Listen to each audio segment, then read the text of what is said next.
Paweł Jeżowski oraz Mateusz Lech zapraszają na codzienny komentarz dnia.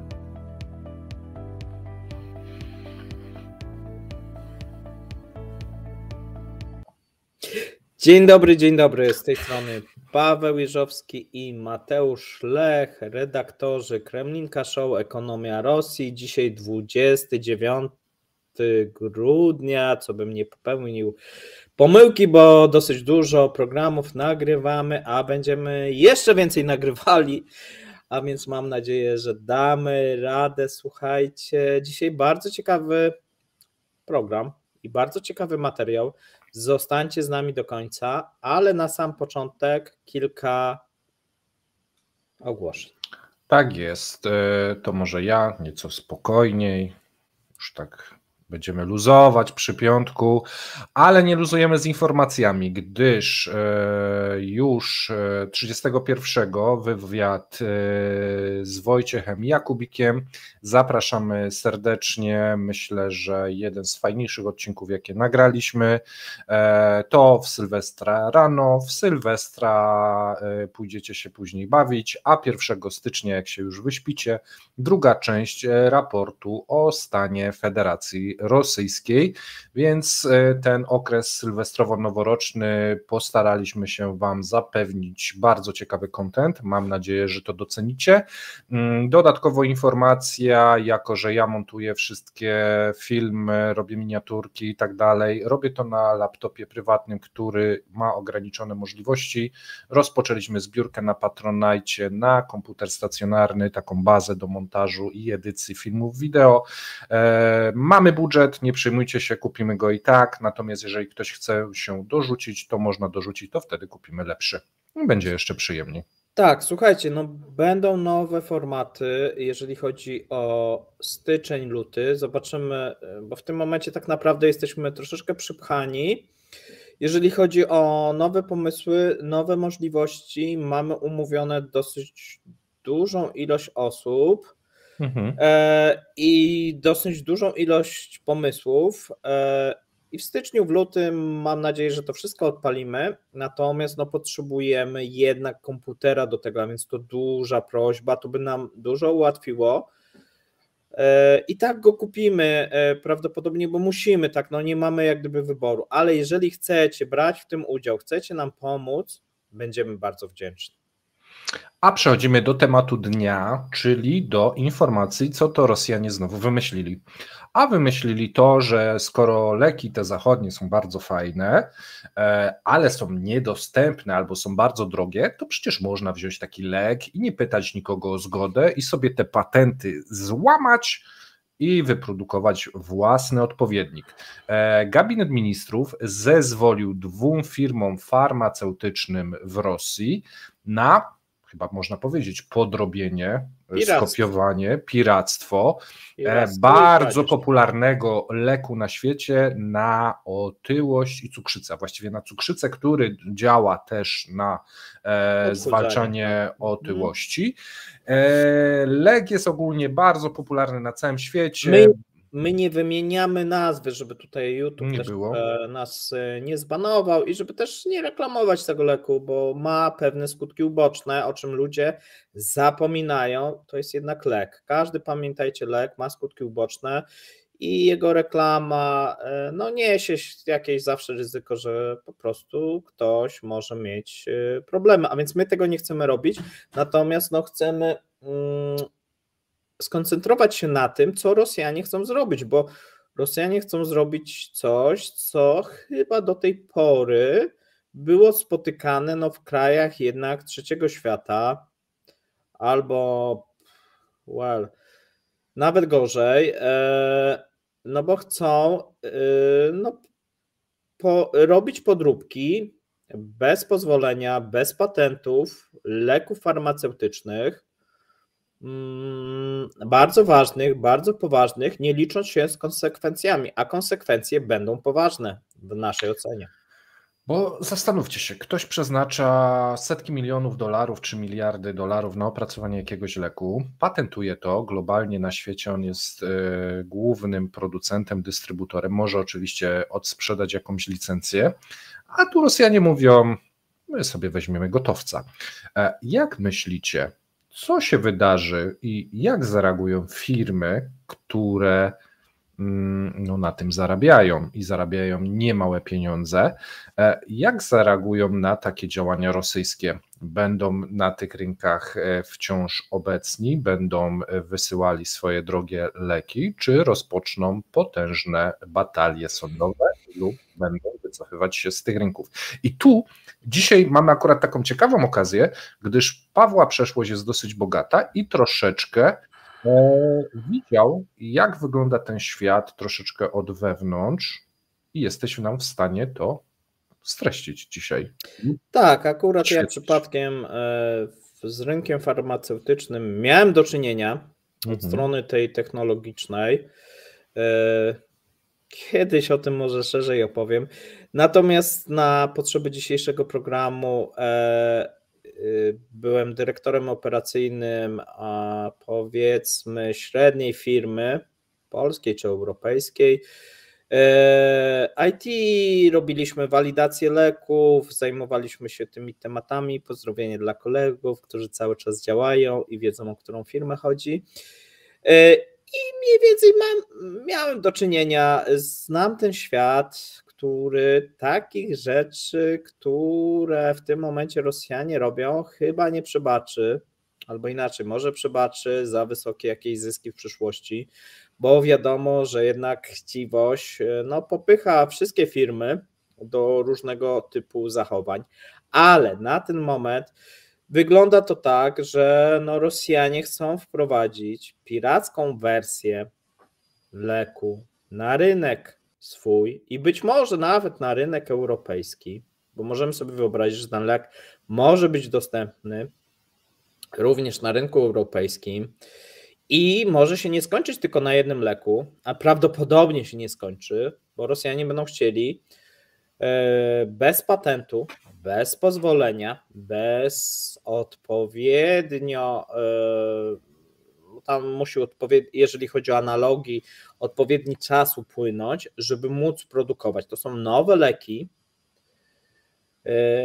No i w tym momencie firmy tak naprawdę, te patenty są być albo nie być dla tych firm. One nie mogą sobie odpuścić, bo jeżeli odpuszczą sobie, że na rynku europejskim ktoś może produkować, nawet Rosja, analogii do ich leków, to będzie powodować, że te analogii będą prawdopodobnie tańsze. One wydały bardzo dużą kwotę na badania, na rozwój, a ktoś jak gdyby korzysta z tego i nic im nie płaci. Ale słuchaj, ale to jest w sumie taki system sowiecki. Oni byli znani z tego, że kradli różne technologie i wykorzystywali. Tak, to jest kradzież. Firmy farmaceutyczne uznadzą, czy to po prostu to jest kradzież. Tam nie będzie, że to tylko to jest kradzież. Tak? Oni uznają to za kradzież ich własności intelektualnej. Trudno się nie zgodzić. Jednak firmy rosyjskie nie opracowywały tego, tak? Tylko to powiedzmy firmy z Europy Zachodniej czy Stanów Zjednoczonych opracowywały pewne formuły, a firmy rosyjskie jak gdyby korzystają już z gotowego konceptu. I to bardzo źle zostanie odebrane i grozi, w mojej ocenie, potraktowaniem tego rynku rosyjskiego, jak do tej pory był traktowany jako taki taki, który nie jest perspektywiczny, który nie prognozuje na przyszłość, ale warto tam jeszcze dostarczać, bo coś się sprzedaje. To może być potraktowane jako taki rynek, do którego nie warto nic dostarczać. Czyli jeżeli chodzi o takie oryginalne, bo widzimy też cały czas, że firmy farmaceutyczne wstrzymały w tym momencie badania kliniczne, bardzo ważne. Dlaczego? Dlatego, że jeżeli chce się zarejestrować nowy lek na danym rynku, musicie prowadzić badania kliniczne. Bo inaczej tych nowych leków nie wprowadzicie na rynek. Firmy żyją z tego, że wprowadzają co jakiś czas rynek, często na jakieś leki, które podtrzymują życie. Tak? Na przykład, na różne, dobra, nie wymieniajmy. I teraz w przypadku Rosji badania kliniczne zostały wstrzymane. W tym momencie zostaną wstrzymane prawdopodobnie wysyłka leków oryginalnych. Co to oznacza? Oznacza to, że Rosja zostanie skazana na analogii głównie z Indii. Ale nie chcą indyjskich. Chcą, znaczy, wiesz co, no wczoraj było spotkanie z indyjskim ministrem, który przekonywał do indyjskich leków i Rosjanie coraz bardziej tak. Bo pamiętasz informację sprzed miesiąca, że wypowiedzieli się ten chyba minister zdrowia ich, że nie chcą, bo nie spełniają norm jakichś, nie, rosyjskich. Ale wczoraj już indyjski minister przekonywał ich, że spełniają i że w ramach tego dealu z ropą farmaceutyki mogą być tym elementem, który Indie mogłyby dostarczać. Leki za ropę. To jest ciekawy deal. Może nie do końca 1:1, tak, żebyście też zrozumieli, ale no to jest jeden z elementów, tak, że Indie mogłyby dostarczać, a Indie są poważnym producentem leków, tak, bo trzeba sobie powiedzieć, tak, szczególnie są również producentem podróbek. No i teraz możemy sobie wyobrazić, że Rosjanie chcą wejść w ten rynek w ogóle, tak, rynek podróbek, tak, gdzie w tym momencie królowały takie firmy jak z Wietnamu, z Birmy, właśnie z Indii. Ja mieszkałem wiele lat w Azji i tam zawsze jak do apteki się wchodziło, to tak ja poprosiłem jakiś lek i pan się pytał, oryginalny czy nieoryginalny, tak powiedzmy, nie? I zawsze bardzo często się miało wybór, tak? No i Rosja zmierza w tym kierunku, tak, że będzie można kupić, znaczy być może oryginalny to nie będzie można kupić, no ale powiedzmy tak, że oryginalny i nieoryginalny. Oryginalny kosztował na przykład 3 razy drożej, nieoryginalny kosztował 3 razy taniej. No i to jak gdyby pokazuje, w którym kierunku też ten rynek farmaceutyczny w Rosji i jak może być traktowany przez te zachodnie koncerny, tak? Że to ale będzie powiedz kraj mi, Paweł, jak Birma, Wietnam, Kambodża, bo tam najczęściej, jeżeli chodzi o podróbki różnego rodzaju leków, no tego było najwięcej. A powiedz mi, Paweł, skoro mieszkałeś, to na pewno miałeś okazję spróbować albo dowiedzieć się, jak działają te podróbki. No, spróbować taką degustację. To są analogii 1:1, czy jednak jakością ustępują? Nie wiem, wiesz co, nie wiem, nie jestem specjalistą aż takim, nie badam ich chemicznie, nie mam pojęcia, tak?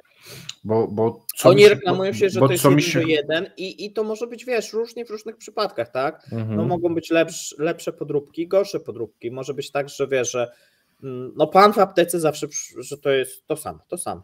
Zawartość ta sama. To trochę tak jak idziesz do polskiej apteki, masz no jednego producenta tego samego leku, drugiego producenta, trzeciego, no tam masz tak samo, tak? Idziesz i on mówi, dobra, tutaj pytasz się o jakieś tam nazwę, on mówi oryginalny kosztuje tyle, ale tu jest taki 3 razy tańszy. Wiesz co, i najczęściej na tym tańszym on miał większą marżę.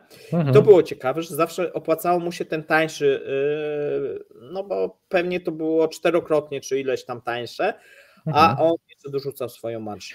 No dobrze, a teraz skorzystajmy z kurzej analogii. Co było pierwsze, jajko czy kura? W sensie, bo informowaliśmy o tym, że zachodnie firmy wycofują się z Rosji, nie przeprowadzają testów klinicznych, tak jak powiedziałeś, i że zaczyna brakować właśnie między innymi tego leku, o którym dzisiaj wspominam, a której nazwy nie będziemy wymieniać. Czy Rosjanie mieli wybór?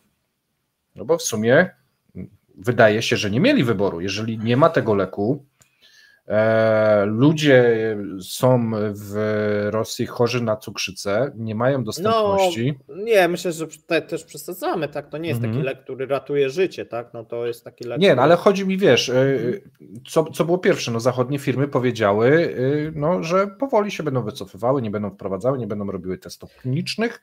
No to Rosjanie mówią, a to my sobie zrobimy. Nie, no pierwsze była inwazja jednak, wiesz, Rosji w Ukrainę, więc to tak, wiesz. No to są pewne konsekwencje, tak, no, że firmy farmaceutyczne uważają rynek rosyjski za mało perspektywiczny, no tak jest i nawet jeżeli by się ta wojna zakończyła, to nie zmieni, no bo będą, szczególnie teraz, jeżeli będzie takie postępowanie Rosjan, czyli oni zaczną produkować podróbki, fałszować leki. Ale czy to nie spowoduje, że ich przemysł farmaceutyczny się rozwinie? Bo wiesz, bo to może akurat zwinie się, według mnie się zwinie. Okej. Dlaczego? Dlatego, że będą mieli bana na wszystko.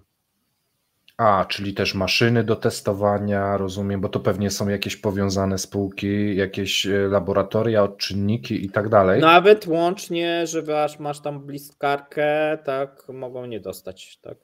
Tu, jeżeli chodzi o leki, w Unii Europejskiej, w Stanach masz regulatorów, masz firmy, które się zajmują odpowiednią produkcją. Te firmy prawdopodobnie dostaną bana na dostarczanie produktów do Rosji. Czyli jeżeli byś chciał, a do tej pory Rosjanie nie mieli swoich, nie wiem, opakowań, więc można się liczyć, że będą nawet takie problemy z tym, że opakowania nie będą dostarczane do Rosji. I nie dlatego, że są sankcje, bo tych sankcji nie będzie, tylko dlatego, że te firmy nie będą chciały dostarczyć.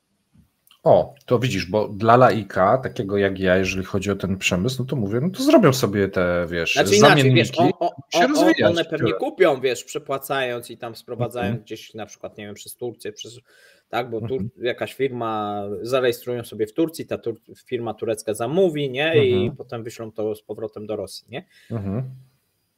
Ale to podwyższy koszty. Okej, a co po wojnie? Bo rozumiem, wojna się kiedyś skończy, musi się skończyć, ona nie będzie trwała 100 lat, tylko najpewniej 2-3 lata, być może jeszcze. No i później business as usual, no raczej nie w tym wypadku, tak? To zależy. Jeżeli firmy rosyjskie wycofają się z tego procederu, no to tak. Ale jeżeli to będzie trwało, albo co gorsza, będziemy mieli sytuację, że tak, mamy jeden lek, za moment mamy następny lek i nagle firmy na przykład rosyjskie zaczną produkować te leki i z punktu widzenia tych firm dużych, farmaceutycznych, to jest naprawdę, słuchajcie, olbrzymie lobby. My sobie nie zdajemy sprawy, jakie są to potężne pieniądze. Natomiast jeżeli one by zaczęły w jakiś sposób szary eksport, wysyłać to na przykład na rynek europejski. Rosjanie, nie? Swoje produkty jako no tak, no bo możesz tańsze. sobie wyobrazić, tak nawet że przez Azję Centralną, Turcję czy inne, w drugą stronę, nie? Czy na przykład produkują te swoje leki, które są przykładowo 3-4-krotnie tańsze, a mają podobne działanie. Sprawdzone w Rosji i mógłby być przemyt na przykład leków na cukrzycę, gdzie w Polsce płacisz, nie wiem, 100 zł, a będzie sprowadzany za 30-40.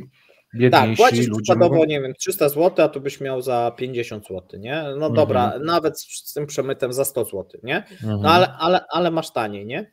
No i w tym momencie no musimy się liczyć z tym, że no, dla firm farmaceutycznych to są potężne straty.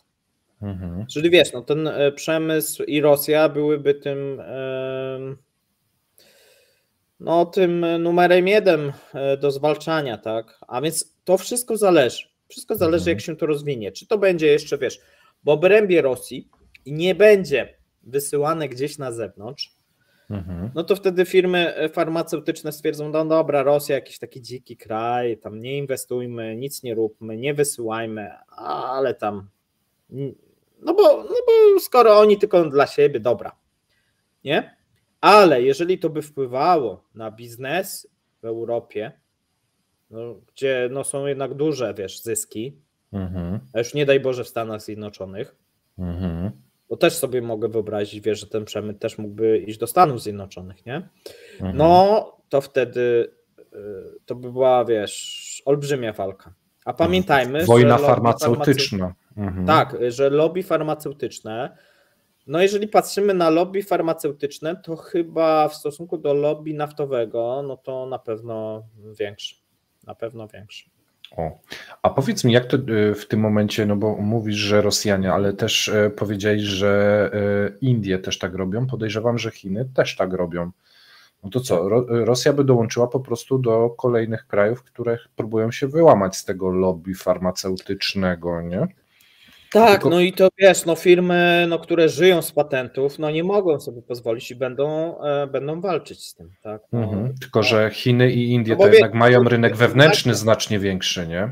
Tak, no bo znaczy Chiny chyba mniej, Indie bardziej pewnie, lub nie wiem, takie kraje właśnie jak Kambodża, Birma, Wietnam.